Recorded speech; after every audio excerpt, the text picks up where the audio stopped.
Désolée. Voilà, j'avais un petit problème technique. Bonjour à tous donc, et bienvenue aux nouvelles de la Cache Fondation, présentée par l'équipe francophone. Donc, nous sommes aujourd'hui le jeudi 5 juillet et il est 20 heures. Voilà, donc vous avez remarqué exceptionnellement, j'ai passé aujourd'hui une vidéo de Fabio et Naomi. Bon, c'est une vidéo qui a été présentée aux enseignements de M. Kesh ce matin, sachant, mais bon, vous le savez très certainement, que Fabio et Naomi enfin, Fabio qui était technicien du son, je crois, auprès de la Kesh Fondation et qui était très proche de M. Kesh.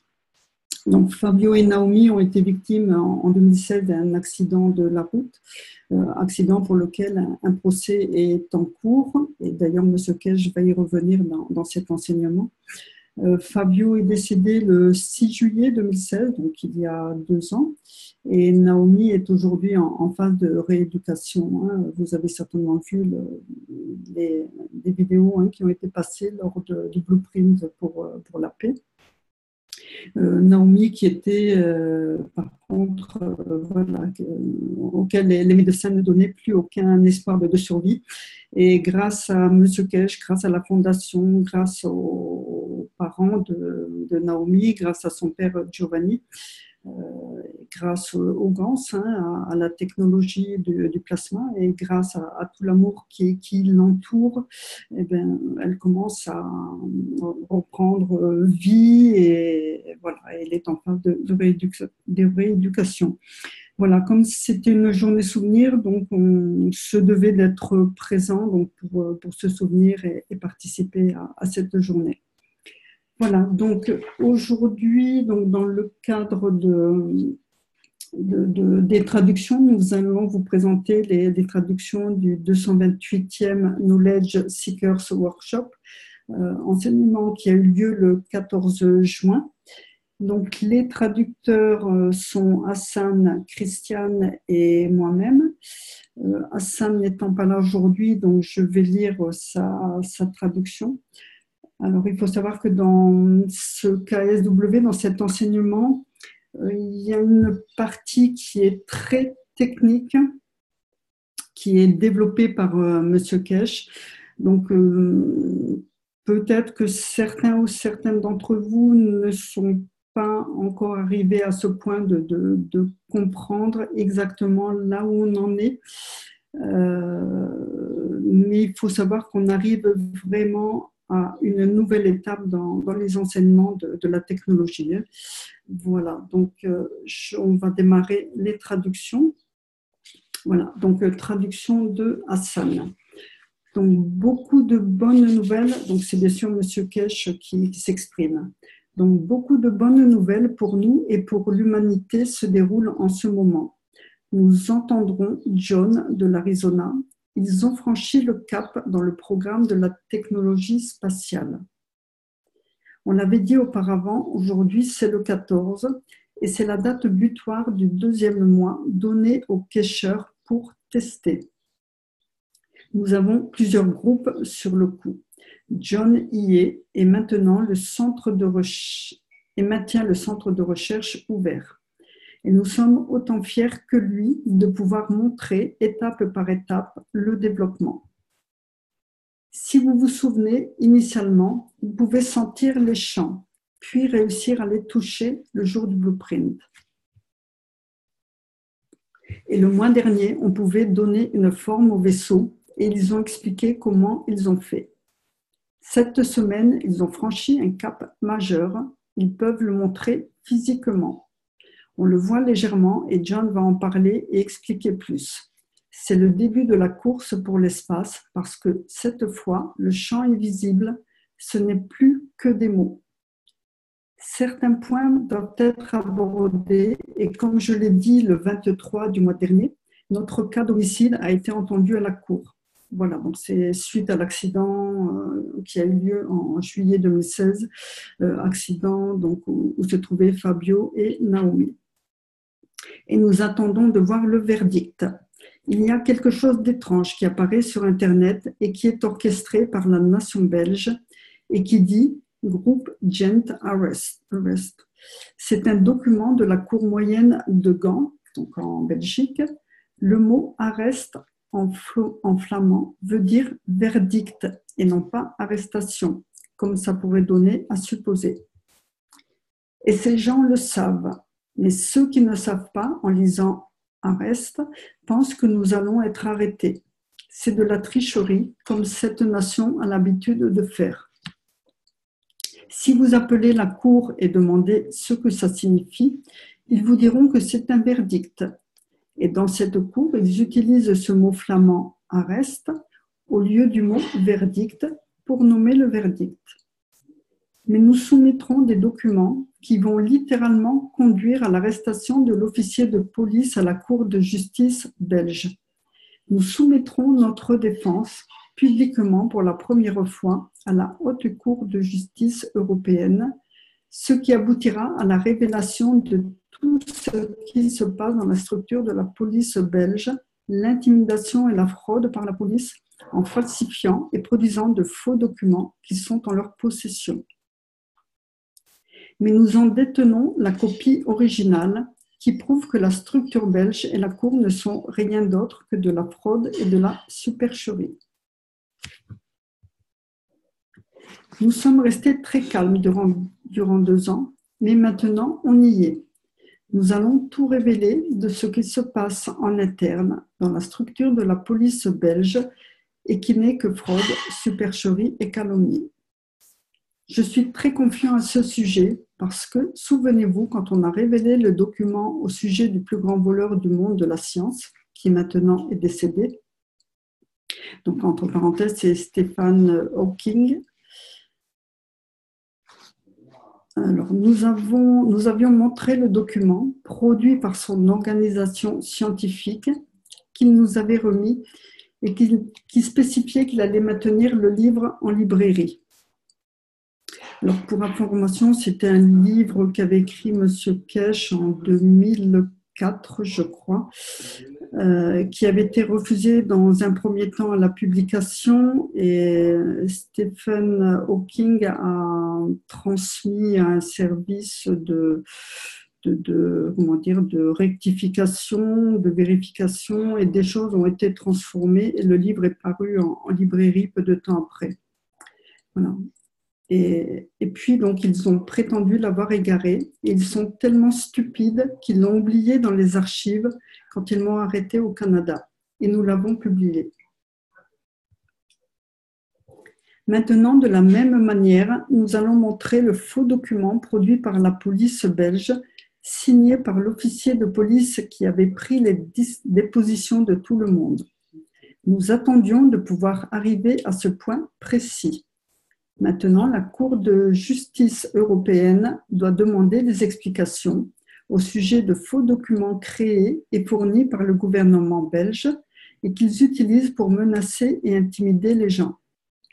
Comme je l'ai dit, ils l'ont mis sur Facebook et partout sur le net et le mot « arrest » signifie « verdict » en flamand depuis des siècles. Maintenant, sur la situation en Corée du Nord, comme nous le savons, nous sommes une nation d'amoureux de la paix et membres d'une seule nation.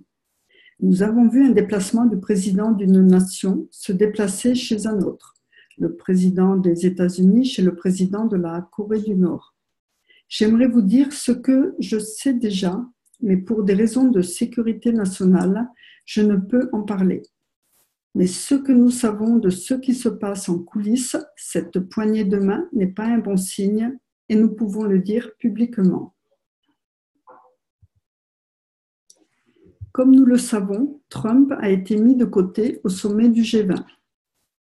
Et la décision a été prise que le président Trump irait traverser la moitié du monde pour rencontrer le président nord-coréen sur un territoire qui supporte fortement la Chine. Et de ce que l'on connaît par tradition politique, le perdant va rencontrer le vainqueur, comme on a vu auparavant. Les rois qui tombent viennent voir le nouveau roi et demander pitié pour leur vie. Mais là, c'est de manière politique. Et normalement, l'homme le plus puissant de la planète ne se déplace pas pour rencontrer l'ennemi de par le monde. Ceci explique beaucoup de choses. C'est la puissance pure de la Chine.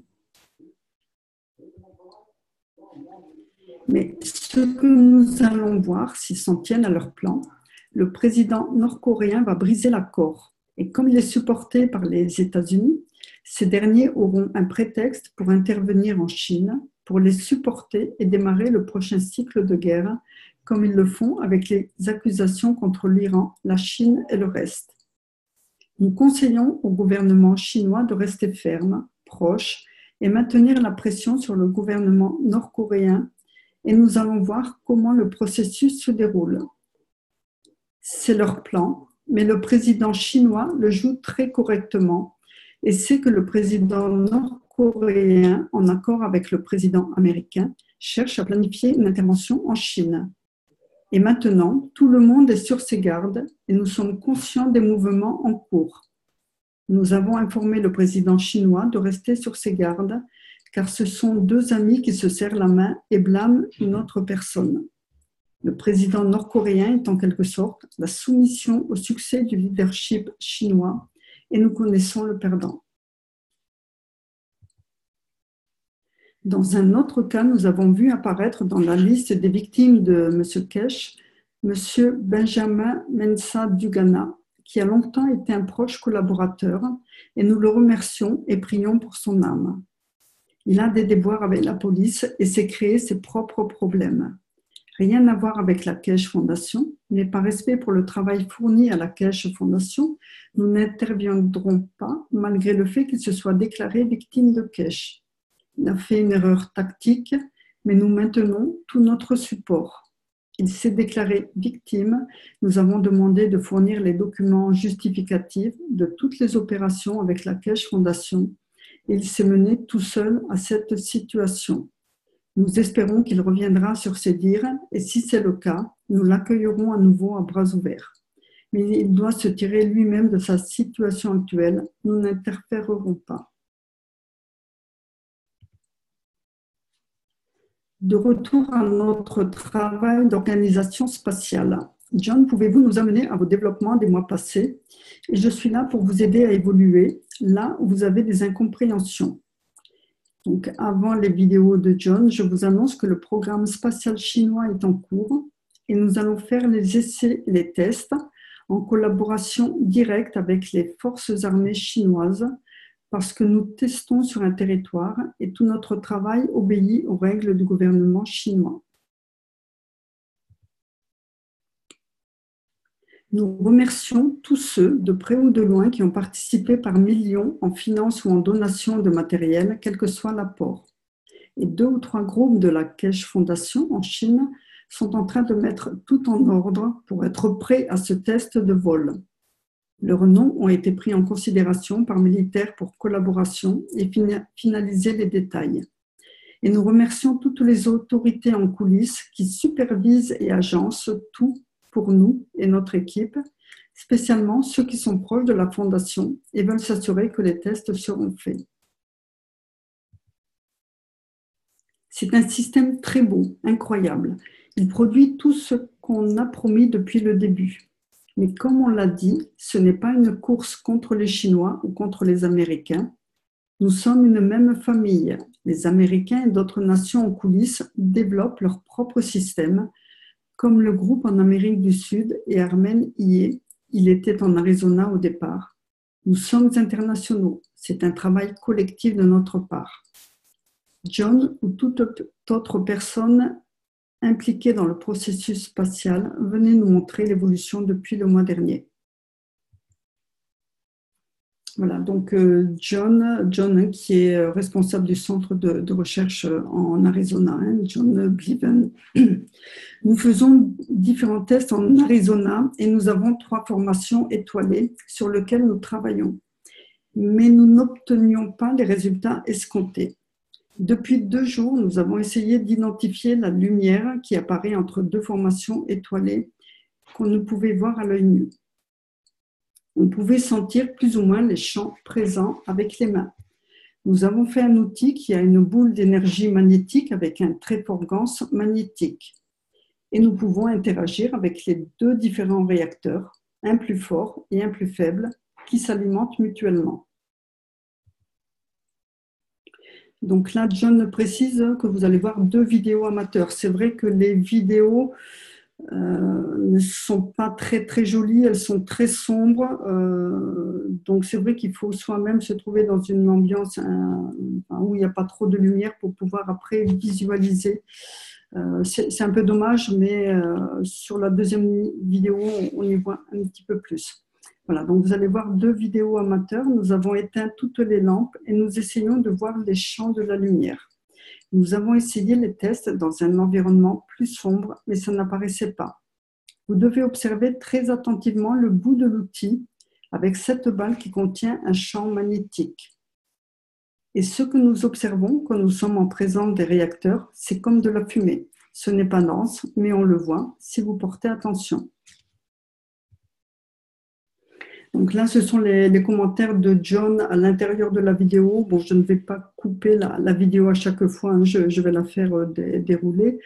Bon, il faut savoir qu'il précise qu'il faut bien regarder le bout de la balle quand il la met dans les champs. Vous verrez, il y a les deux stars, enfin, les 2 formations en étoiles, dont il met sa boule entre les deux. Mais c'est plus dans la deuxième vidéo où on commence à remarquer, je dirais, cette fumée. Bon, puisque sur la deuxième vidéo, en fait, ils ont pensé à mettre un écran blanc en arrière pour qu'on y voit un peu plus clairement. Voilà, donc il y a une image qui se crée. Voilà, bon, ils s'excusent pour la qualité de l'image. Hein. Voilà, donc je vais vous passer la première vidéo et ensuite je vous passerai la deuxième. And I have this little device here.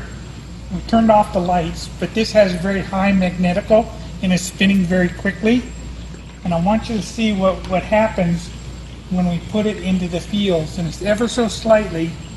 So Julian, watch the very tip of the ball as I put it into these fields.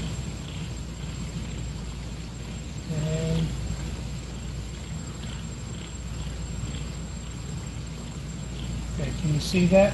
Can you see it on the camera? No, not on camera. Just ever so slightly, right on the tip of the ball. Right there. See that? Right on the tip of the ball.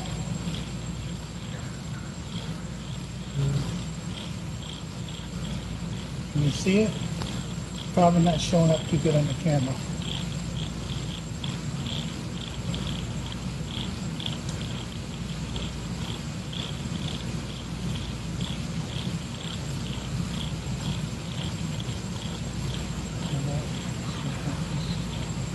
Magnetical field.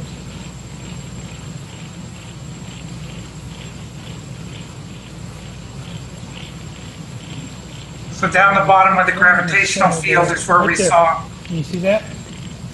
You can see it on my side. Yeah, I think I see. Sure how it's going to come out on the camera. Yeah, I can see in camera. But... Okay. All right, this. Voilà, vous voyez là, okay, c'est pas très très évident. And I have this little device here. Alors, on va voir un peu mieux sur la deuxième. Regardez bien à l'endroit où il met la balle. Là, on voit vraiment de la lumière, de la fumée qui se forme. Je vous la passe. Let's see if we can get a better picture with a white background. Right there. Go on the top, Julian, so you can see the dark. Right. Can you see it coming off the top? Is that a glare? You see just the ghostly image right there?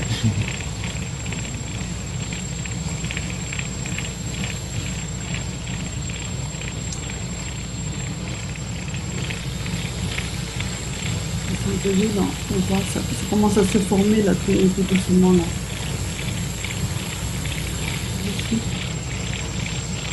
Right there. Oh, you see that? Like a smoke? You see that smoke coming off? Yeah, I can see. around the ball. You have to be out of the field, Paul. Paul, don't lean into the field. Yes, I can. Oh, there was some sparks, some smoke coming off of it.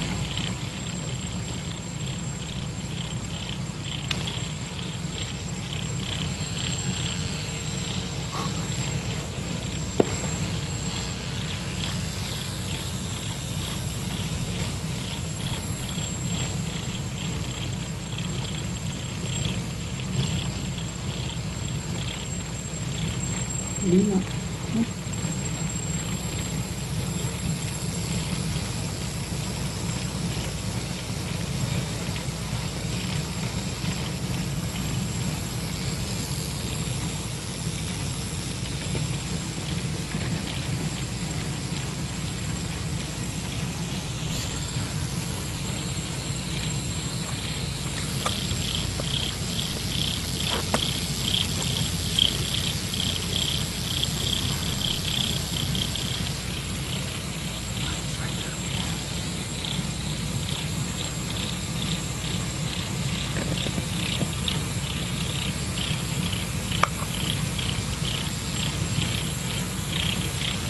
Okay. Voilà, donc c'était la deuxième vidéo. Enfin, je ne sais pas si vous l'avez vu, hein, on voit quand même un peu de fumée, enfin, une sorte de fumée, je dirais, voilà, qui commence à apparaître. Donc là, cette fumée, ça entraînera par la suite la tangibilité du vaisseau.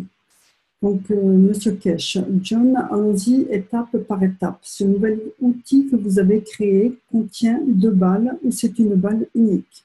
John, une seule boule uniquement magnétique. Monsieur Kesh, que voulez-vous dire par magnétique uniquement? Pouvez-vous l'expliquer? John, c'est le même matériel qui est dans le réacteur duo, le tritium, qui est très fort magnétique. Et nous avons rempli la boule entièrement. Ce n'est que du tritium, une balle de 30 millilitres. Monsieur Kesh, qu'observez-vous? Quelles leçons avez-vous tirées de vos observations?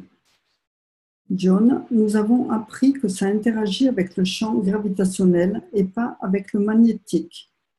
Il n'a pas interagi avec la région centrale où le champ du plasma est présent.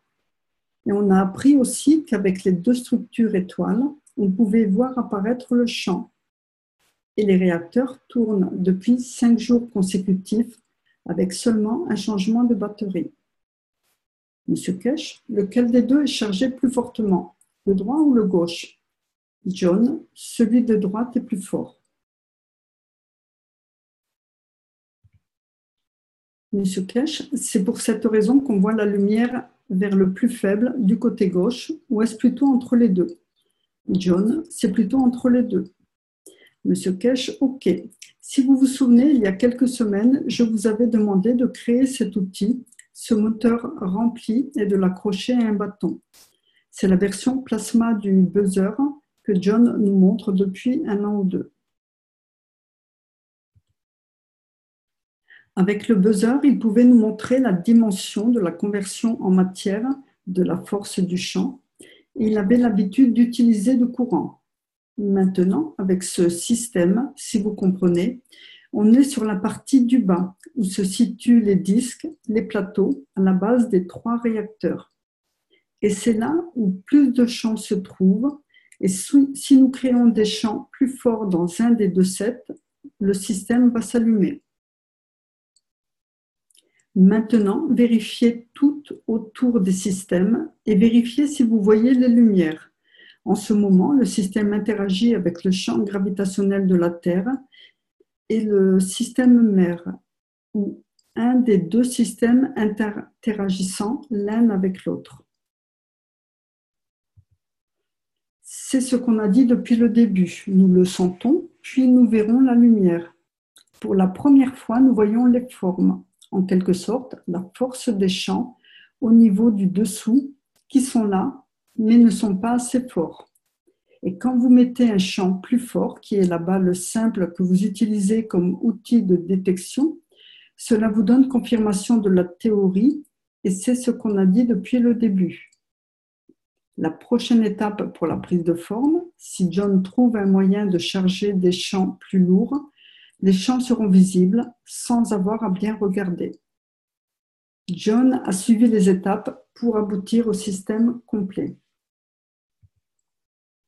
Maintenant, quand vous ajoutez un troisième champ plus fort et très concentré, parce que n'oubliez pas que le champ dans la balle unique est bien plus fort que dans les deux formations étoilées. Vous commencez à voir la friction entre les champs que vous appelez fumée, une conversion de champ magnétique, donc la conversion des champs en état matière, mais encore dans un état gazeux.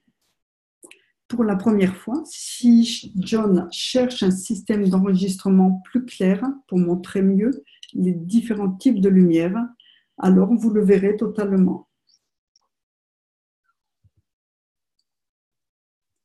Nous sommes au point de faire une percée. Nous avons réussi à convertir la matière en plasma, puis nous avons converti le plasma en champ de force pour qu'il devienne un plasma par lui-même. Et quand la force est juste, il se manifeste dans la structure entière. Et pour la première fois, on voit les lumières faiblement, et ça ira en grandissant. Le chargement de la balle doit être plus fort et nous sommes dans l'étape suivante. Une des façons d'étendre ou de renforcer les champs est de réduire le haut, le réacteur numéro 4, vers le bas. Vous supprimez alors le beignet, donc c'est vrai que traduction, elle est un peu difficile. Bon, en anglais, c'est donut. Donut, c'est bien un beignet, il n'y a pas trop d'autres significations. Oui, oui, ça fait une forme de beignet entre, je dirais, le réacteur du haut, les trois réacteurs du bas. Donc, si vous les aplatissez, si vous réduisez la différence de champ, donc c'est vrai que ça fait comme un beignet qui s'aplatit. Voilà, et le donut va s'aplatir un peu. C'est comme quand vous appuyez sur un beignet et que la crème sort, et vous pouvez le faire. Voilà, donc réduire le haut pour que le différentiel soit moindre. Ça permet d'aplatir et à ce moment-là, la forme va se positionner. Puis vous constaterez, en réduisant la hauteur au niveau du réacteur du haut, vous squeezez le beignet parce que les trois réacteurs du bas sont forts. Ils ne se courberont pas et ce qui reste, c'est que le flux de champ augmentera. Vous pouvez faire la réduction en jouant sur la hauteur des deux pour en faire voler un. Si vous le jouez bien et que vous poussez un peu plus loin dans la pression du plasma, votre système volera. Il n'y aura pas de transition en état matière. Le système créera son propre champ gravitationnel. Le système spatial prendra forme et volera. Je ne le vois pas encore pour le moment, mais il y a des possibilités. Tout dépend comment John et son équipe changent la mixture qui est faible, mais vous y êtes. Vous devez renforcer vos champs et observer s'il y a du ganse autour de la chambre parce qu'ils peuvent être en train de drainer votre système. Et quoi que vous construisiez dans les alentours, vous le nourrissez. Bravo John, vous percez une étape du développement de la technologie, vous et votre équipe. Essayez d'augmenter la force dans le champ au-dessous, pas nécessairement le haut, mais vous pouvez aussi faire le haut en rapprochant les plateaux. Baissez le plateau et voyez si vous pouvez voir la lumière plus facilement. Puis, votre prochaine étape sera la compression et ce que je nomme le backflush des champs du réacteur du haut avant que le champ gravitationnel ne soit créé. Alors, vous verrez les formes de votre vaisseau. Vous verrez initialement de la lumière avec vos réacteurs à l'intérieur. Et si vous ne jouez pas, vous devriez aboutir dans les prochaines semaines. Voilà, donc c'en est fini pour la traduction de Hassan. Donc là, on va partir sur ma propre traduction. Donc c'est une nouvelle vidéo de John. Et donc dans cette configuration, hein, qui est toujours sur le même schéma, hein, une formation en étoile avec les 3 réacteurs en bas, le réacteur en haut. Donc dans cette configuration, John explique que les balles initialement étaient entièrement remplies et que pour 2 d'entre elles, une partie de la matière a coulé à l'extérieur. Il y a comme une fuite. Donc vous verrez, oui, il y a des petites taches qui apparaissent sur l'extérieur alors que les balles sont totalement scellées. Et pas de souci au niveau de la balle du haut. Donc la balle du haut ne présente pas de souci particulier. Voilà, donc là, je vais vous passer la vidéo. Donc, regardez bien, vous verrez la matière qui a coulé un peu ici en bas et sur le côté aussi, là, je crois. Allez, je vous la passe. It just lost all of its material. We had it filled.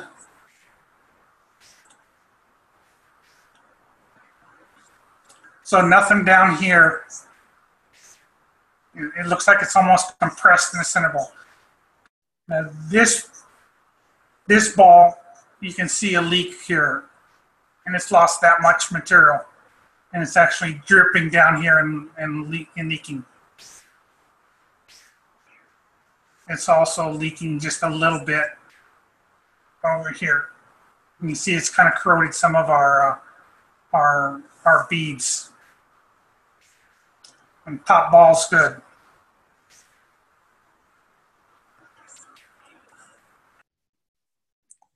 Voilà. Donc, Monsieur Kesh, voilà, qui demande de resceller à nouveau et réessayer pour voir si la même chose se reproduit. Il précise que quand vous voyez cette marque sur la table, cela pourrait être de l'évaporation.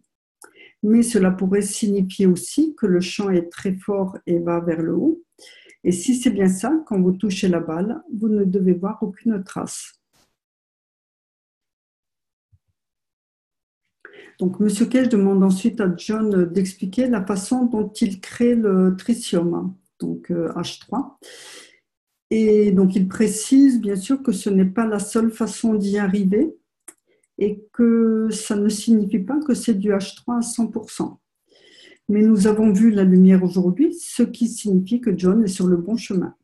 Donc voilà, là on en arrive à la partie très technique concernant la fabrication du tritium. Et après, plus loin, on va vers l'hydrogène. Donc là, c'est une photo qu'avait mise John. Donc les explications de John. Donc pour obtenir le tritium, donc H3, nous le dissocions du CH3. Nous mettons le CH3 dans un récipient contenant du CO2, de la même façon que nous faisons le CO2 avec une plaque de cuivre nanocotée et une plaque de zinc, le tout dans de l'eau salée. Voilà, donc là vous avez le bac classique pour l'obtention du CO2 avec plaque de zinc et cuivre nanocotée. Donc nous plaçons notre CH3 au milieu à l'intérieur. Je vais prendre le laser. Voilà, ça ira mieux. Voilà, donc nous plaçons le CH3 donc, au milieu, donc à ce niveau-là, à l'intérieur du bac en verre. Donc il a bien précisé que les bacs étaient en verre, même le couvercle ensuite au-dessus en verre. Voilà, donc le CH3 au milieu, à l'intérieur d'un bac en verre qui est accroché sur les côtés du grand récipient. Donc le CO2, bien sûr, se forme au centre du grand récipient. Et ensuite, nous couvrons le haut.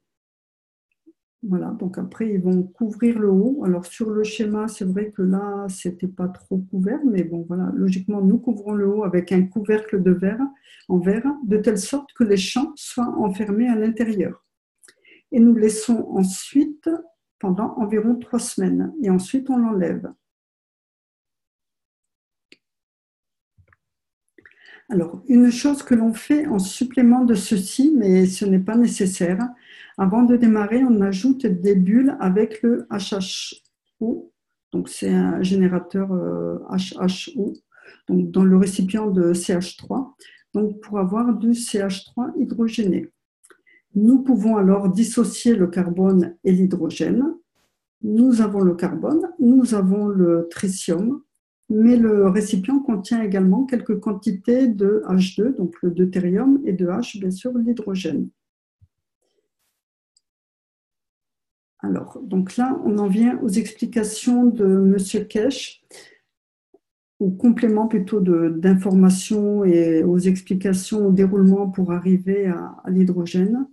Donc, une fois que vous avez fait le tritium, donc le H3, vous pouvez l'ajouter à un mélange d'eau et à un mélange d'eau de ganse de CO2. Vous créez à nouveau entre les plaques une condition qui vous permet de produire de l'hydrogène. Et du fait de la liaison avec le carbone, vous pouvez produire le deutérium. Voilà, donc là, on en arrive aux explications. Donc là, on avait le premier bac de fabrication de ganse et de H3, ici en haut. Donc, M. Kesch précise qu'il faut prendre cet hydrogène ici, donc en fait le H3, et le remettre dans une autre boîte où vous avez également la fabrication de CO2 avec le cuivre et le zinc. Donc cet H3, vous le mettez ici à l'intérieur. Par contre, dans ce récipient, il va y avoir des sels de composition différentes. Donc différents par eux-mêmes, différentes densités de sel, et différents aussi du bac extérieur. Donc il ne faut pas que ce soit les mêmes compositions de sel. Vous permettez ainsi au tritium donc, que vous avez ajouté au fond, donc apparemment le tritium doit descendre vers le fond du récipient, donc là intérieur, donc d'interagir avec du nouveau carbone. Ensuite, vous fermez le haut. Vous avez ce carbone supplémentaire qui est à l'intérieur. Vous avez le H3. Et à ce moment, vous extrayez l'oxygène de l'atmosphère sans limite. Et vous obtenez H2O et CO2.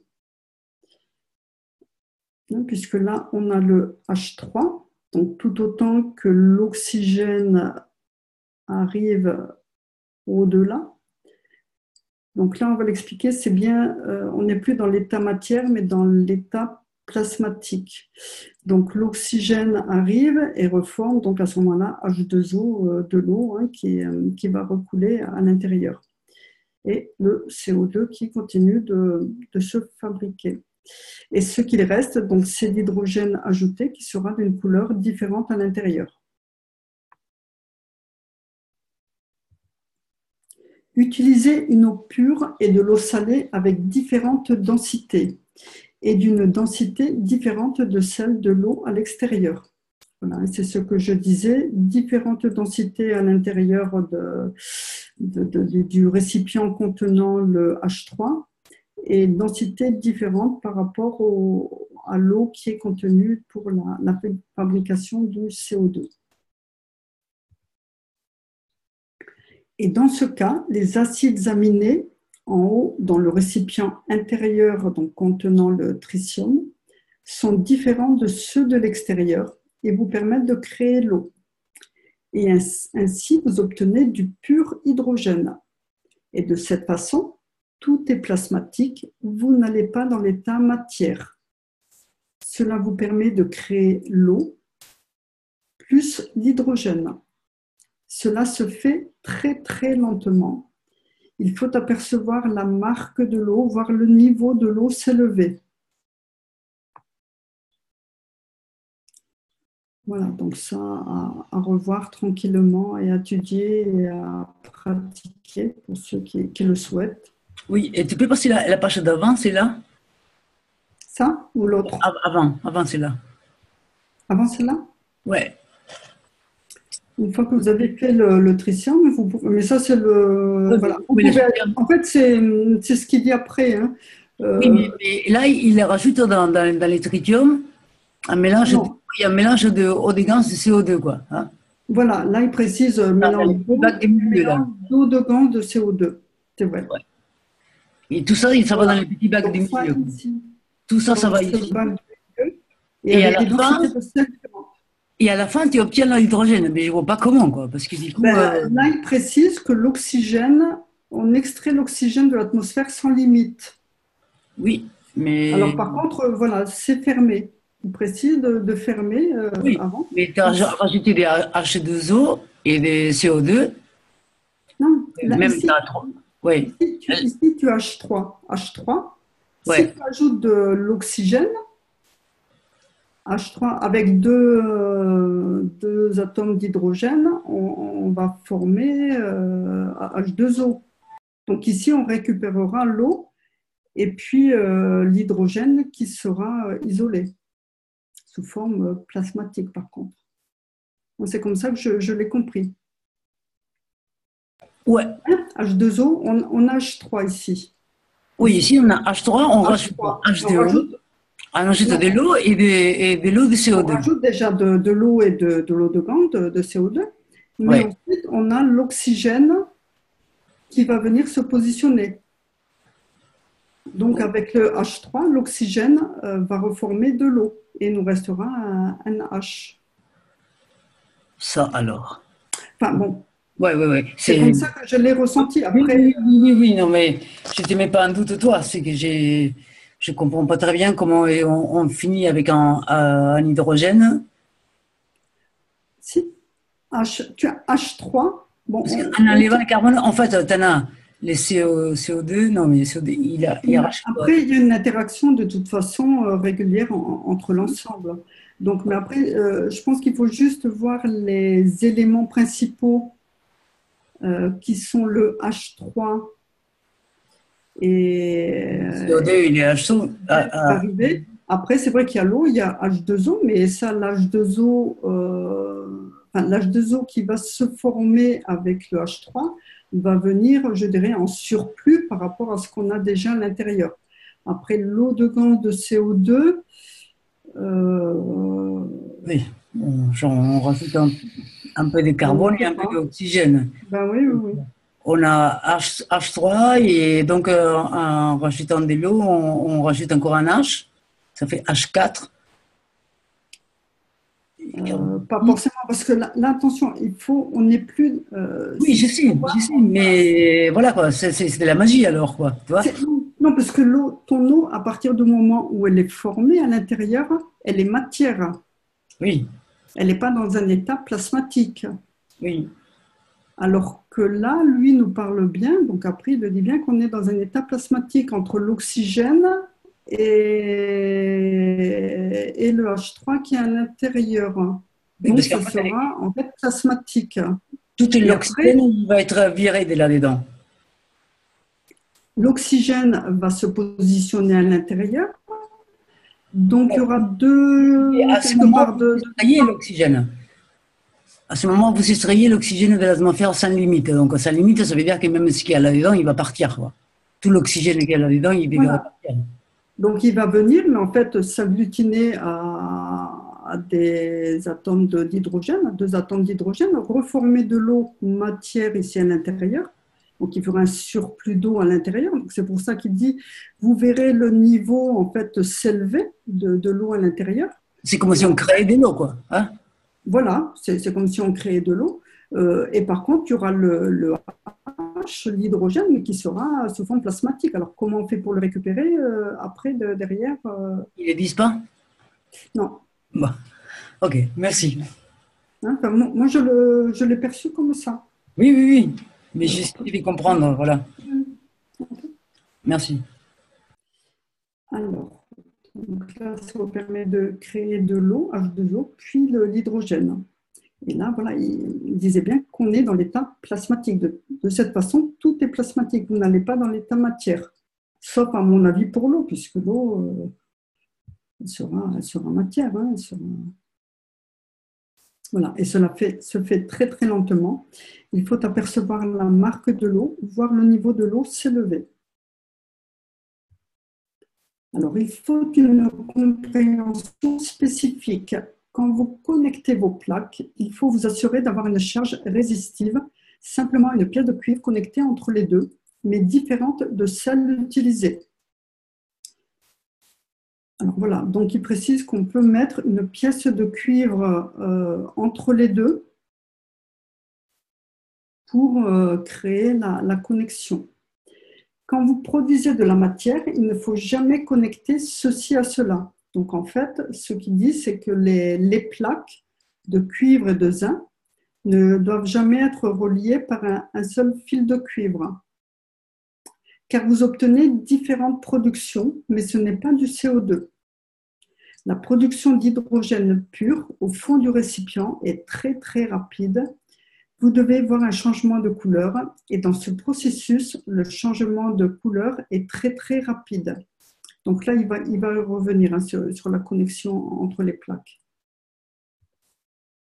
Quand vous connectez les plaques avec un fil, vous n'entraînez pas de réaction chimique, même si cela y ressemble. Quand vous faites une connexion directe, donc avec un fil de cuivre, vous obtenez deux types de ganses avec une séparation. Et quand vous créez une séparation, parce que maintenant il doit aller vers l'interface du fil, vous créez un environnement différent.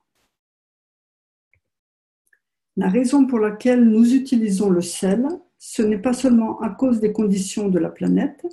Le sel a un commun dénominateur très particulier qui peut amener NaOH. Donc le sel NaCl. Donc c'est vrai que l'interaction avec l'oxygène, l'hydrogène, ça peut amener NaOH, la soude caustique, ou HCl, acide chlorhydrique. On a le Cl, le chlore, et avec l'hydrogène, on peut avoir aussi de l'acide chlorhydrique. Ceux d'entre vous qui trouvez des mélanges de ganses, c'est que probablement vous les avez connectés directement. Si vous comprenez ce processus qui est celui de la vie sur cette planète, vous pouvez utiliser le sel pour libérer par vous-même une multitude de choses et créer par vous-même tout ce dont vous avez besoin. Ce sont deux processus différents. L'un est un processus gravitationnel, l'autre est un processus magnétique. NaOH, donc la soude caustique, est un processus gravitationnel. NaCl, donc le sel, donc chlorure de sodium. Lorsque nous allons vers HCl, c'est-à-dire l'acide chlorhydrique, est un processus magnétique parce que vous libérez toute l'énergie. Si vous changez votre salinité et vous alimentez les entrées de tritium, de H3, en l'apportant dans un nouvel environnement, donc c'est ce qu'il a dit tout à l'heure, quand on met le H3 donc dans un nouvel environnement, vous pouvez maintenant décider de l'acidité ou de l'alcalinité. Si vous amenez une condition acide, vous allez vers l'état matière. Voilà. Condition acide, si on amène une condition plus acide, on se dirige vers l'état matière.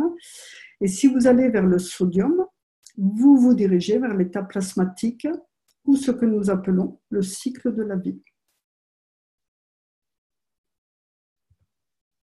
C'est la différence et c'est la totale compréhension. Quand vous utilisez le sodium, vous allez vers le cycle de la vie. Sodium, cycle de la vie. Quand vous allez vers le chlore ou l'acide, vous mettez l'énergie à la vie. Chlore, on se dirige vers l'acidité, on met l'énergie à la vie. Et quand vous allez en direction de l'hydrogène, vous alimentez la vie. Si vous avez compris ce processus et compris le processus de création sur cette planète, c'est exactement la même chose. Voilà, donc c'est aussi très important à comprendre. Notre corps décide et joue, travaille avec différents sels qui, d'une certaine manière, dictent le gravitationnel. C'est pourquoi nous avons des sels de magnésium et différents autres sels dans notre corps. Pour maintenir l'énergie, le corps a besoin d'une certaine quantité de ces sels. Et quand le corps se dirige vers le chlore ou vers l'acidité, il décide de la quantité que je suis prêt à partager. Et ensuite, quand le corps parvient à l'hydrogène, c'est ce que je fournis. Je vous amène à la production d'hydrogène, de deutérium ou de tritium, et John vous montre le chemin. Il y a une conversion continuelle entre eux. Ce n'est pas seulement « j'ai obtenu le tritium, le H3 », mais dans une direction, spécialement quand vous atteignez la position de donneur, H3, le tritium, se convertit en H2, deutérium, et H2 se convertit en H, hydrogène, et vice-versa.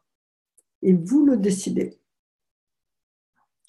La condition du don et la vitesse de conversion décident si la production va vers le H3, le tritium, et ensuite va vers le H2, le deutérium. Et si nous pouvons contenir le H2, le deutérium, cela nous donne la structure des éléments physiques. Très important tout ça, à bien méditer, à comprendre.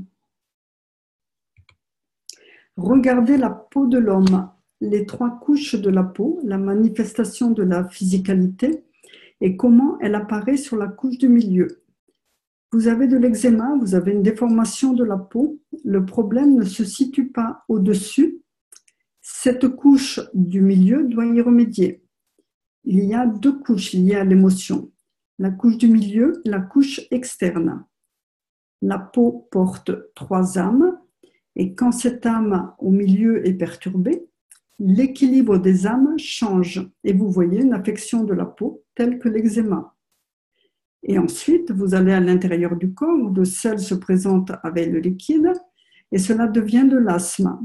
Quand vous amenez l'eczéma dans une condition de liquide où il peut se développer, vous attrapez de l'asthme.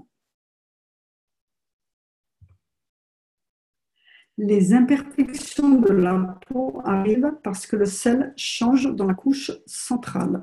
Elle devient la décharge de l'émotion en attirant ou en supportant ou en retenant. Et ainsi la peau change. Voilà, donc là, il a dessiné les 3 couches de la peau, les 3 âmes. Alors, si vous comprenez cela et si vous comprenez ce processus, adaptez-le à cette section. Donc, au niveau des réacteurs de votre formation en étoile, regardez lequel vous avez besoin de changer pour créer une lumière ou la physicalité.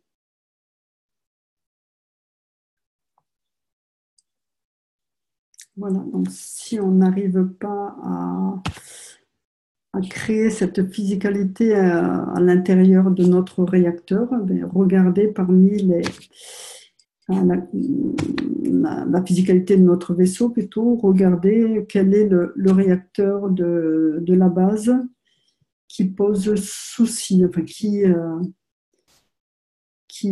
comment dire, contient le plus d'émotions et qui entraîne une faille.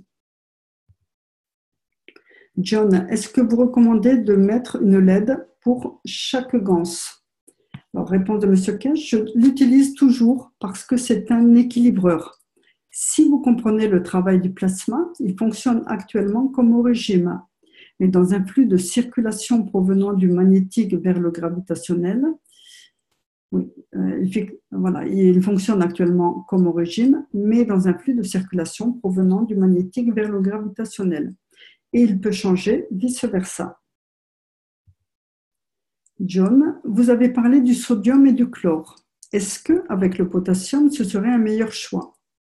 Réponse de M. Cash, j'utilise le potassium parce qu'il change sa configuration dans le processus. Si vous utilisez le potassium durant les étapes de nanocoating, vous créez une condition pour vos ganses, pour la production d'une force de champ telle qu'elle peut vous soutenir dans votre système de vol spatial.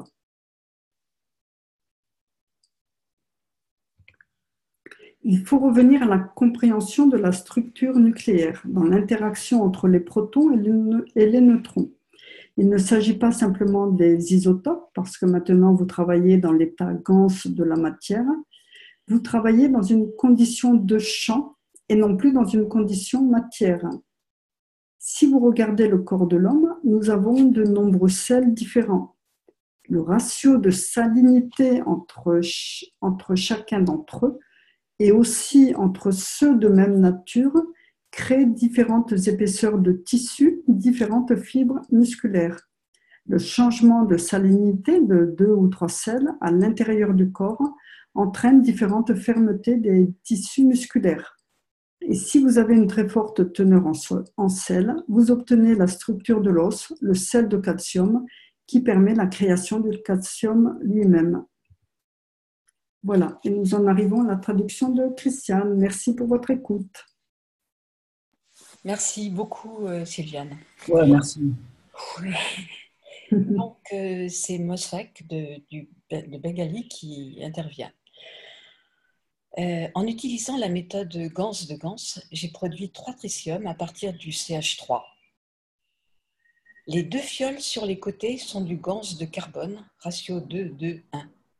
En bas, vous pouvez le voir, il y a un dépôt de CO2. Le haut est scellé. Sa couleur est distincte du CH3.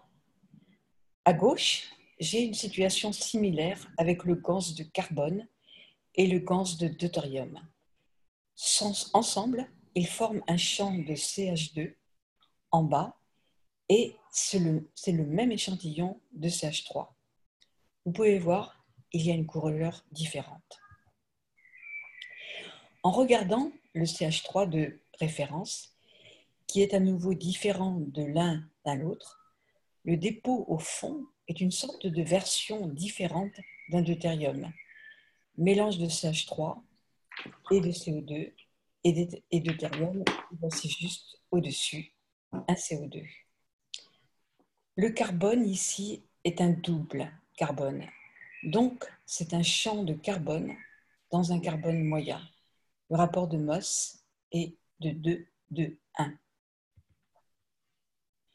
Monsieur Kesh, c'est comme le Gans alimentaire, le rapport de force est de la même manière. Il crée un graphite à teneur carbone et ainsi, il attire le champ du CH3 hors du bocal. Le papier sur le dessus est là pour drainer le cuivre. Mosfeq, j'ai remarqué que le verre est plus productif que le plastique.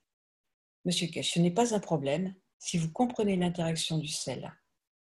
Le taux de salinité est très important, et surtout quel type de salinité. Cela vous donnera une puissance massive dans la technologie spatiale, dans le prolongement de la création de la vie. Nous devenons maîtres par le changement de salinité et de la composition des différents sels. Personne n'a remarqué que nous avons bougé, et certains d'entre vous peuvent retourner et visiter le Soleil, comme John qui ajoute du potassium et va donner une structure différente dans la composition du moment. Dans la plupart des cas, nous n'avons besoin de rien d'autre. John de l'Arizona, c'est ce que nous recherchons aussi dans notre hydrogène. Dans ce cas, le tritium est appelé structure de diamant venant du carbone. Nous mettons ce tritium au soleil. Ici, il est très élevé, de sorte que vous pouvez le voir, il forme des cristaux de sel. Monsieur Kesh, ce sont des nanocristaux de carbone. Savez-vous comment le tester? John, la façon dont nous le testons, quand il se dissout dans l'eau, son sel, sa structure, c'est son carbone ou ses cristaux de sodium. Selon l'utilisateur, nous le mettons dans le mélange et une fois écrasé, il devient notre tritium. Monsieur Kesh, je vais vous donner de mauvaises nouvelles. Votre tritium ou cette poudre orange, vous avez dit que certains de ces cristaux ne se dissolvent pas dans l'eau. Revenez aux anciens temps d'essai en grattant sur le verre ou sur un miroir. S'il raille le verre, c'est que vous avez atteint la structure cristalline du diamant. Ce sont des tests simples dont nous avons parlé. Dans l'état liquide, vous ne pourriez les attraper, mais vous avez réduit la structure du diamant, ce qui est très difficile. Ce que vous créez réellement la plupart du temps et que vous recueillez est la structure du carbone et H2, qui, en raison de la composition H2, se transforme en diamant. Il se comporte en structure cristalline. Mais vous devez savoir comment l'utiliser, surtout dans la technologie spatiale. Il peut vous donner beaucoup d'avantages. Ceci est publié dans le livre numéro 4, qui n'est pas sorti. Il restera en dehors des livres pour ceux qui pourraient le lire. J'ai expliqué en détail comment faire les réacteurs spatiaux, parce que le livre numéro 5 va dans une direction de profondeur du livre magnétique, numéro 6. C'est comment faire fonctionner l'opération des réacteurs spatiaux. Il est partiellement terminé. Donc, vous devez intégrer le numéro 4 pour être en mesure de comprendre comment faire le vaisseau spatial.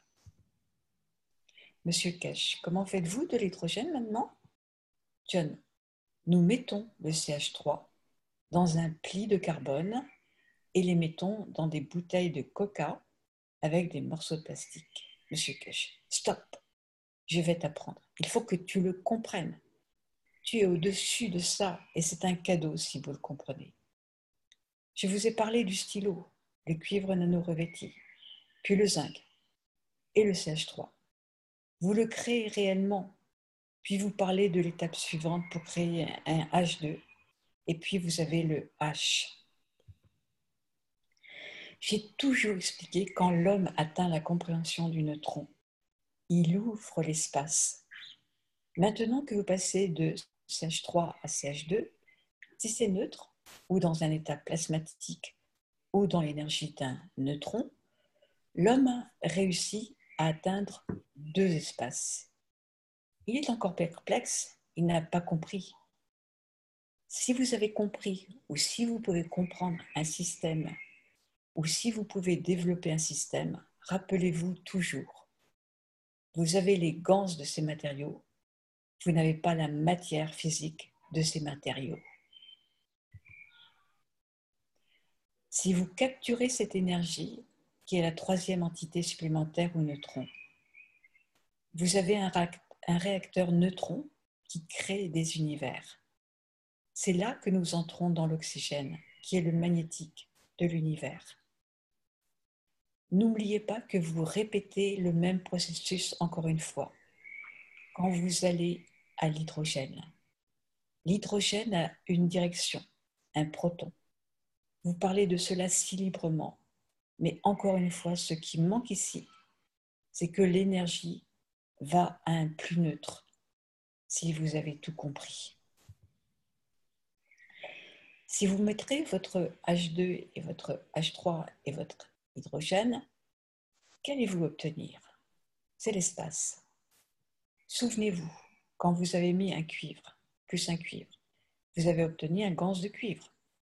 Maintenant, quand vous mettez un ganse d'hydrogène, plus un ganse de deutérium, plus un ganse de tritium, quel est l'équilibre de cela? H3 égale 2 neutrons. H2 égale 1 neutron.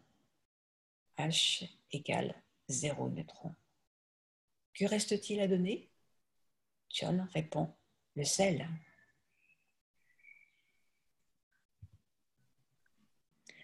Vous ne pouvez pas renforcer votre système. Un moteur de 2 litres ne peut pas obtenir un moteur de 4 litres.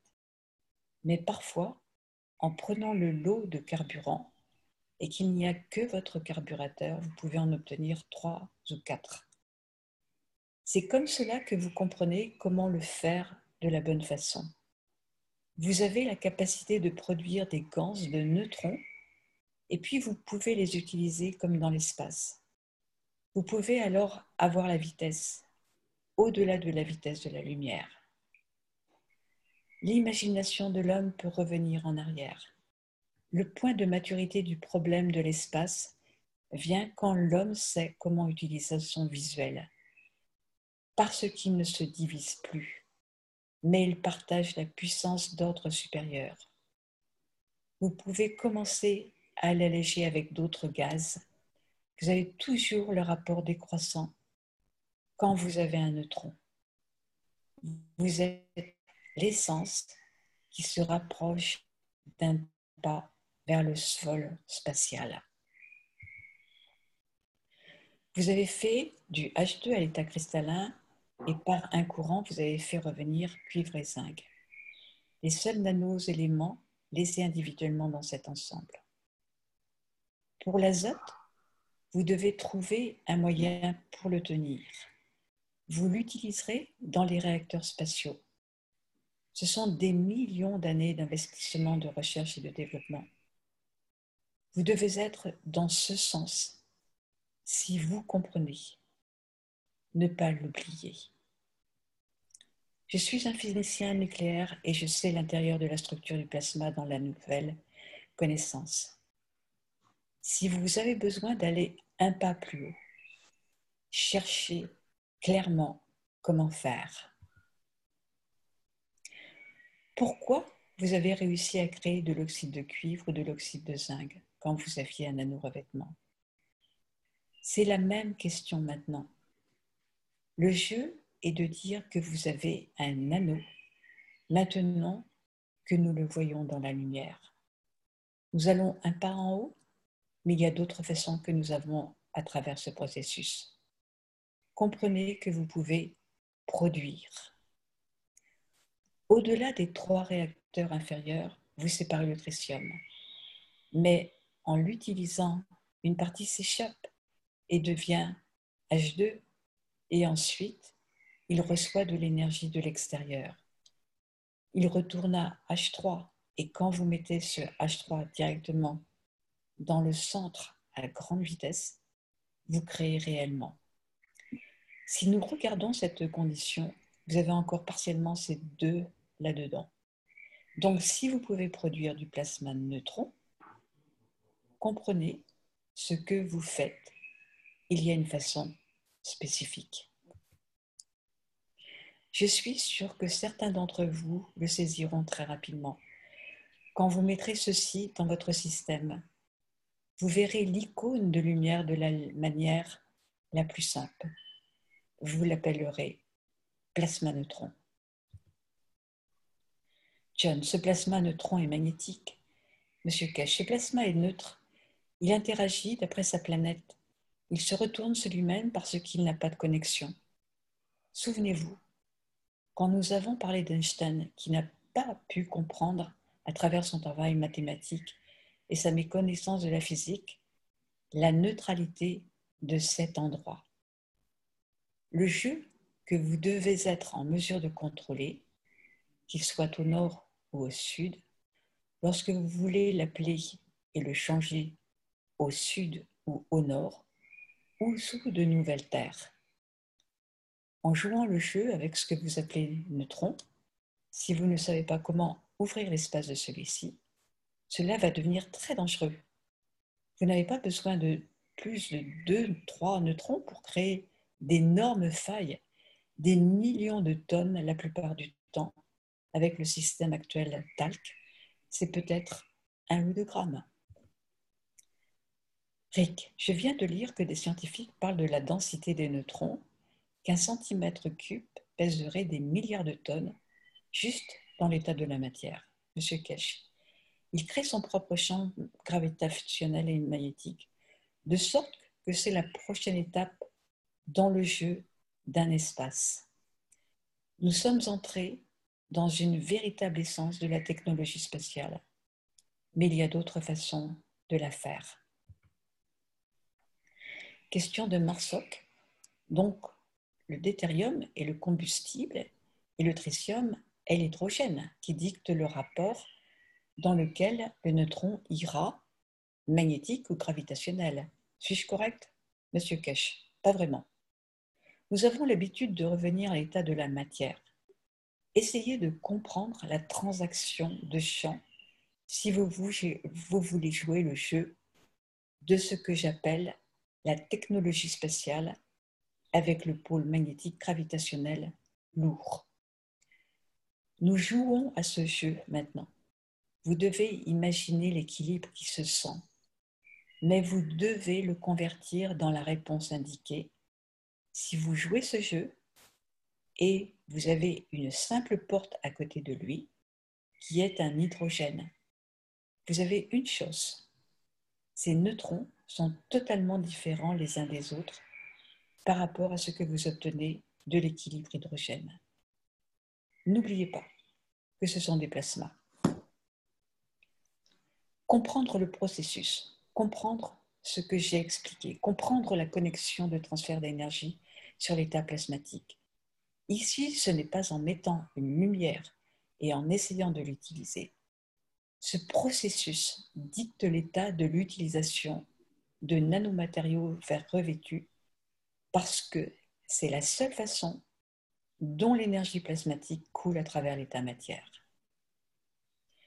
Si vous regardez l'état du cuivre, il ne permet pas n'importe quoi.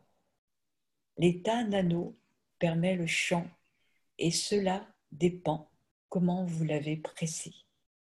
Pour garder sa force, vous devez avoir un système plasmatique qui s'équilibre. Si vous mettez deux cœurs l'un à côté de l'autre, connectés, vous pouvez voir que j'ai fait le paysage, la structure dans le cadre.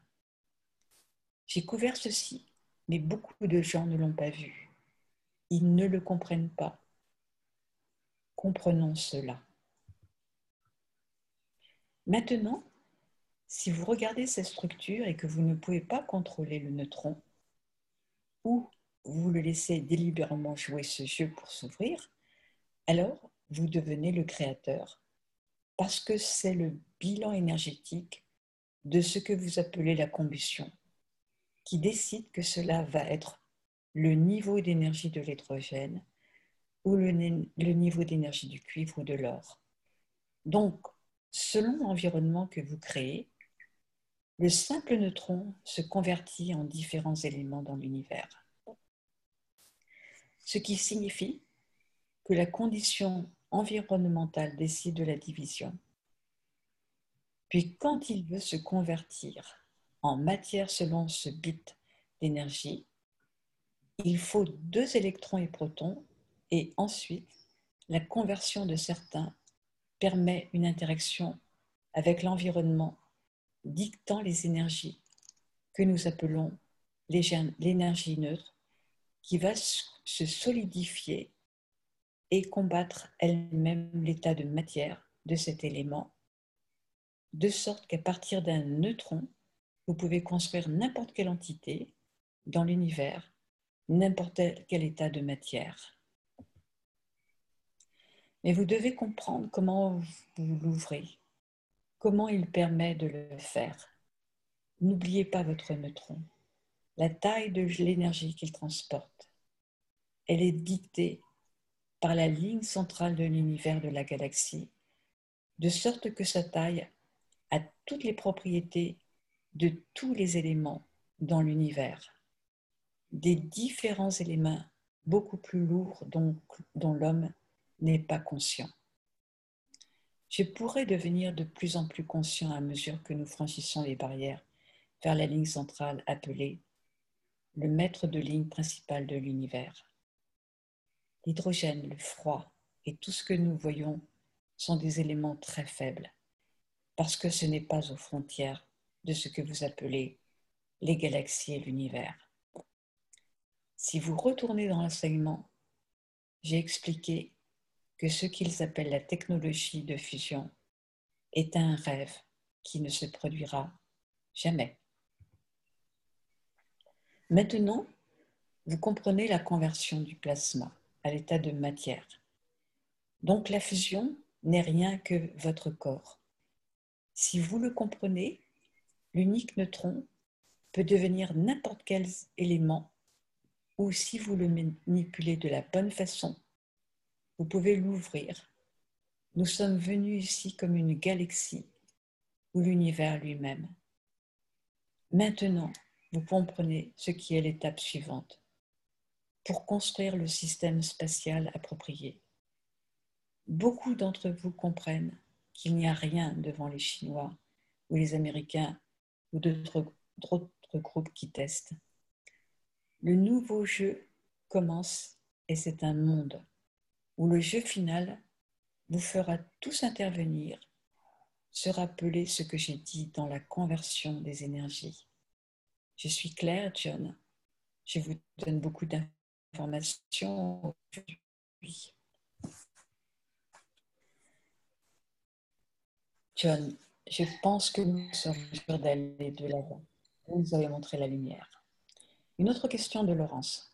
Je voulais juste revenir au sujet des résultats du potassium et du sodium. Parce que si je comprends bien, ils créent différentes tailles de ces structures hexagonales.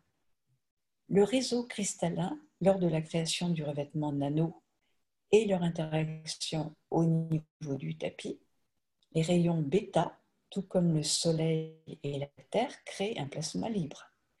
L'oiseau qui vole force cette interaction, qui crée la même interaction que le nano-cuivre. Cette création est libre dans ses proches couches en raison de la présence de différentes tailles du treillis cristallin de différentes formes d'hexagones que le nano crée. Je crois que nous avons le même système, le même principe dans l'application H3 ou H2, là où le Soleil et la Terre créent l'interaction l'un avec l'autre, comme les arbres qui laissent l'oiseau voler. Puis nous pouvons créer un environnement permettant à l'oiseau de s'installer sans les armes à feu. À nous d'ajouter à la connaissance ou de partager les connaissances, la compréhension. Lorsque l'on regarde des réponses différentes avec les différentes couleurs, nous devrions considérer chacune d'entre elles, en raison de la structure hexagonale, comme un petit prisme.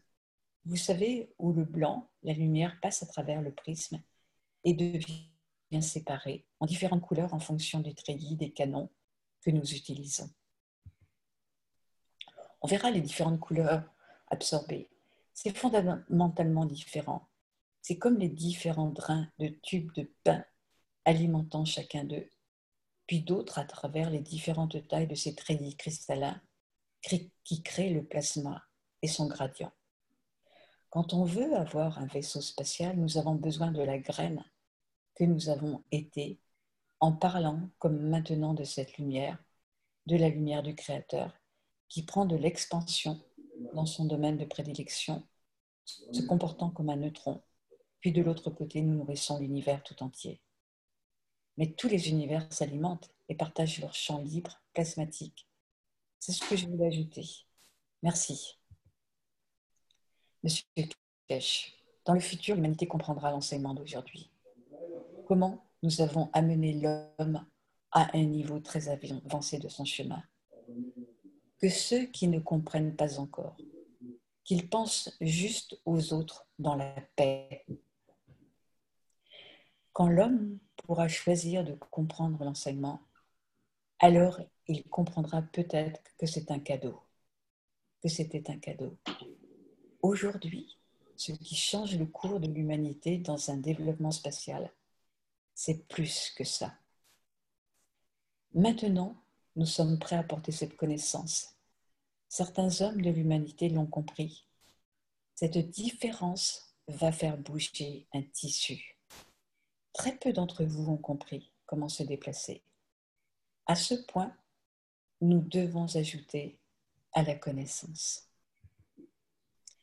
Beaucoup d'entre vous ont et auront un problème avec cette connaissance aujourd'hui, parce que c'est sans signification pour beaucoup d'entre vous, parce que vous n'avez pas compris le processus d'un voyage spatial. Mais ceux qui comprennent comment, ou ceux d'entre vous qui comprendront dans l'avenir, cela est le plus grand cadeau, le plus grand don. Vous donnez le carburant de l'univers, la façon dont l'univers fonctionne, la façon dont l'espace devient l'huître pour l'homme. Ce que j'appelle Adam est revenu à Adam, au noyau, au fond moléculaire, et maintenant le noyau. Je vous ai apporté l'énergie à l'intérieur du plasma. C'est la première fois que nous avons atteint le sommet de la connaissance de l'univers. Nous sommes là à partir de maintenant, quoi que nous décidions de l'avenir. Maintenant, vous avez accès au carburant universel. Je vous ai montré comment le faire. Mon souhait est que la connaissance sera utilisée pour la paix sur cette base de l'univers, parce que cette connaissance est des millions de fois beaucoup plus forte que n'importe quelle connaissance que l'homme n'a jamais eue.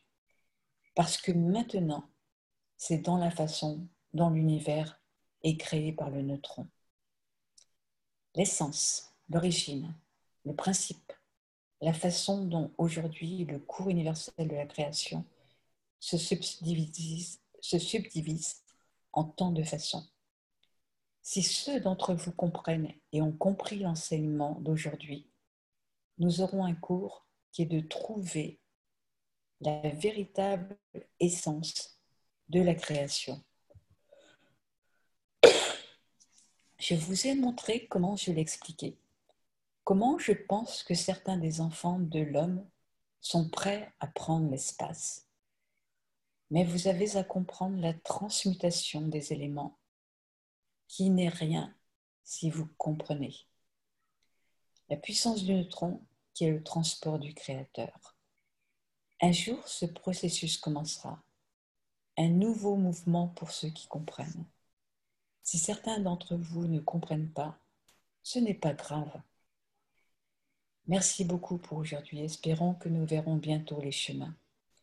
Pour ceux qui ont compris dans les semaines et mois à venir, vous allez porter l'homme dans l'espace. Il n'y a pas de choix pour moi, mais vous utiliserez l'homme de la communauté universelle afin que plus vite nous mûrissions, plus vite nous interagissons. Remercions beaucoup ceux qui finissent peut-être dans 4 semaines. Nous aurons une meilleure vue de l'univers. Merci beaucoup pour tout le travail, en particulier John et son équipe, l'équipe chinoise et une autre équipe travaillant progressivement. Vous atteignez le point d'interaction et d'achèvement, mais très probablement, ce que nous avons aujourd'hui nous donnera une nouvelle source d'énergie et à bien des égards, j'essaie de détourner l'homme de la guerre. Et la seule façon est de montrer un énorme développement technologique qui rendra tout pratiquement obsolète et nous y sommes de cette façon aujourd'hui. Merci beaucoup. Et c'est la fin du 228e Colin Chickens Workshop du 14 juin 2018. Merci à vous tous de votre écoute. Merci Christiane.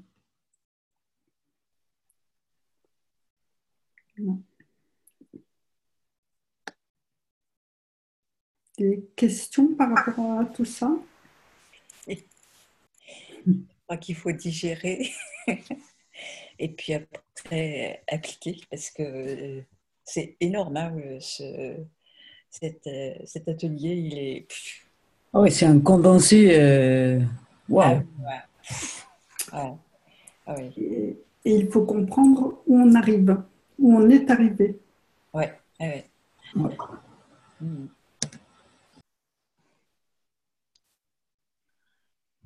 Ça donne un petit peu le vertige, hein, en fait. Hein. Donc, mais bon. Totalement, oui. Ouais. Je me souviens personnellement, ce jour-là, moi j'ai assisté en direct à l'enseignement. Et c'est vrai qu'il y a des moments, à certains enseignements, c'est vrai que M. Kesh est particulièrement ému. Et là, c'est vrai que durant cet enseignement, quand il nous a fait dérouler l'arrivée à l'hydrogène et peut-être au gant de neutrons, où on risque d'arriver dans quelques temps.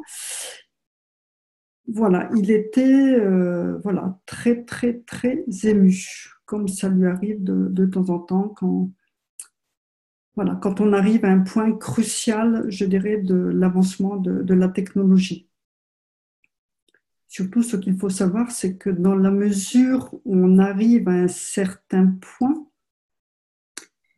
on ne peut plus redescendre. À un moment donné, on est arrivé déjà très loin dans l'enseignement. Et tout ça aussi amène des changements bien au-delà. C'est pas que, je dirais, ces petites expériences entre guillemets qui sont menées, mais ça va bien plus loin au niveau de la terre, au niveau de l'environnement et au niveau de l'âme de l'homme. Voilà, donc c'est une étape cruciale qui a été passée dans le cadre de cet enseignement pour ceux qui arrivent à comprendre là où on est arrivé.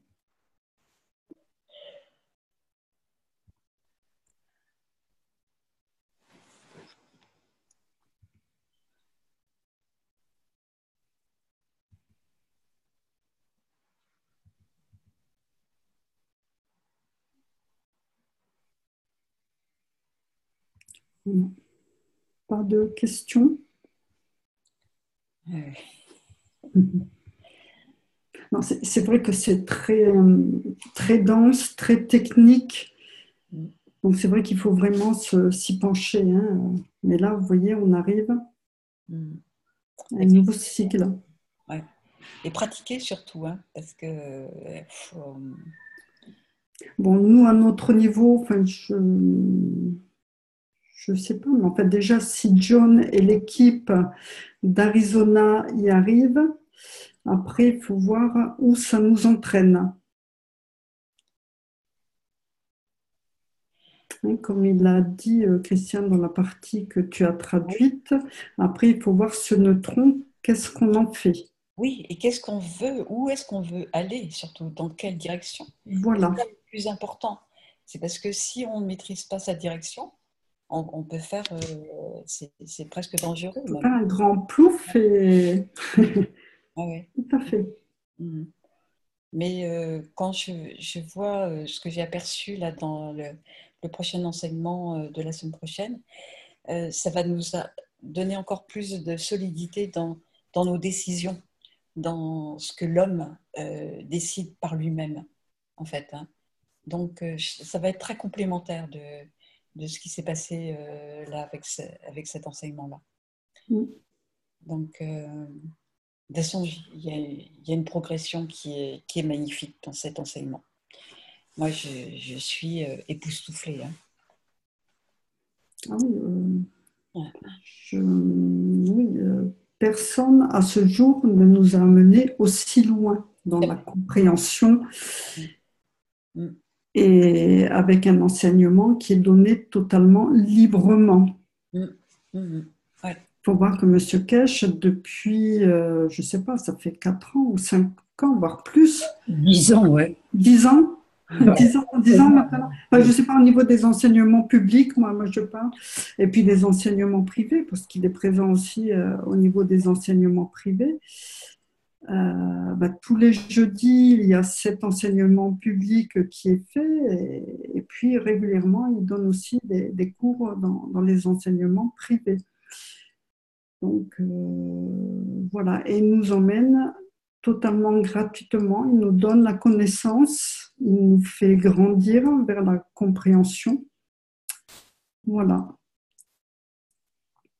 Et c'est vraiment énorme là où il nous emmène.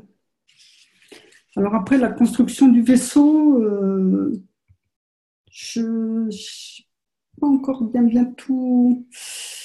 Non. Comment arriver à cette tangibilité. Après, bon, par contre aussi, oui, il a bien précisé, en fait, quelle que soit la fabrication de gants, mais c'est surtout essentiel pour tout ce qui est voyage dans l'espace. Non, même pas, c'est plutôt pour le potassium, où il disait qu'il fallait prendre essentiellement du potassium pour le nanocotage, pour tout ce qui est parti, pour tout ce qui est vaisseau spatial, pour tous les gens qui veulent aller dans l'espace. Par contre, c'est vrai que là, il précisait qu'en fait, voilà, quel que soit le GANS, il préconisait de mettre la LED. La question, je ne sais plus. Voilà. Oui, je m'en suis Voilà. Il préconisait de mettre la LED, quel que soit le gans qui était positionné. Ok. Voilà, bon ben, pas d'autres questions en vue. Qu'est-ce que j'avais vu aussi? Ouais, donc ça, à revoir, oui, la fabrication du tritium avec cette nouvelle formule. Personnellement, je ne l'avais pas encore vu, hein, isoler le tritium et le mettre dans un nouveau contenant avec fabrication de glands. Voilà, tout ça à voir, à tester, à essayer. Et après, qu'est-ce qu'il y avait d'autre? Ça, c'était l'initial. Voilà. Non, après, avant, bon, voilà, c'était le... Bon, c'est vrai, c'est dommage que les vidéos qui ont été données par John ne sont pas très jolies et c'est vrai qu'on n'y voit pas trop bien, mais sur la deuxième vidéo, on voit quand même hein, cette fumée qui commence à se dégager. Hein, oui. Voilà.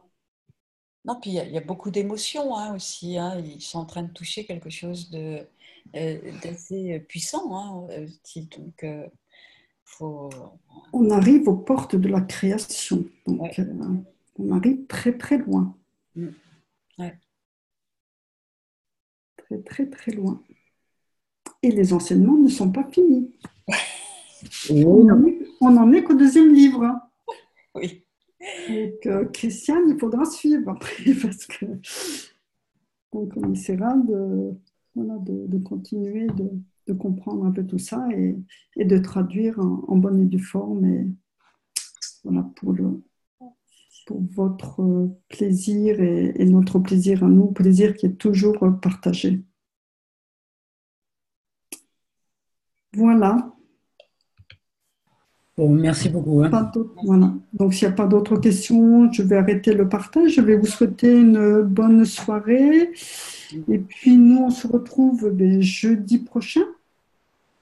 Et je sais que Fred a fait un atelier samedi hein, sur la création de l'eau. Et mercredi, Kelly, il doit y avoir Adil, je pense, mercredi prochain.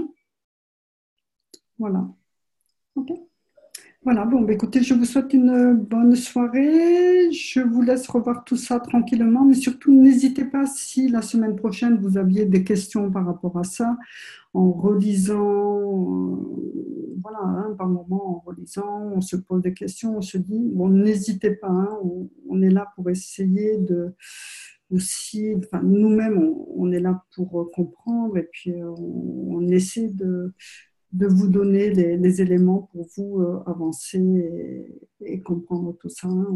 On évolue tous, enfin, on va tous dans le même sens et voilà. Donc surtout, n'ayez pas peur de poser des questions et voilà, hein, ça, les partages, ça fait toujours du bien et ça permet à chacun d'évoluer, de grandir. Et voilà. Bon, écoutez, je vous souhaite... Oui. Ouais, et mercredi prochain, c'est Plasma Café virtuel. Ah oui, Plasma Café, exact. Voilà, encore. Non oubliez, oui, lundi, testimonial. Ah, témoignage, hein. C'est pas les témoignages. Non, c'est Plasma Café. Plasma Café. Lundi. Les lundis, il y a les témoignages de la Fondation. Ah oui, les témoignages de la Fondation, ouais. Ouais. D'accord. Ah ouais. Bon, ben ça, c'est vrai que il faut le dire parce que les témoignages, c'est vrai, même pour nous, hein, enfin pour tous ceux qui ont des résultats, surtout, ben oui, pensez à témoigner, à exprimer hein, les résultats positifs que vous obtenez, bien sûr. Tout à fait. Voilà. Super. Voilà, bon, écoutez, merci de votre écoute. Bonne soirée à tous et puis à jeudi prochain en ce qui nous concerne. Voilà, bonne soirée, à bientôt. Merci, Diane, merci. Et bye, au revoir. Oui, mais c'est nous qui vous remercions.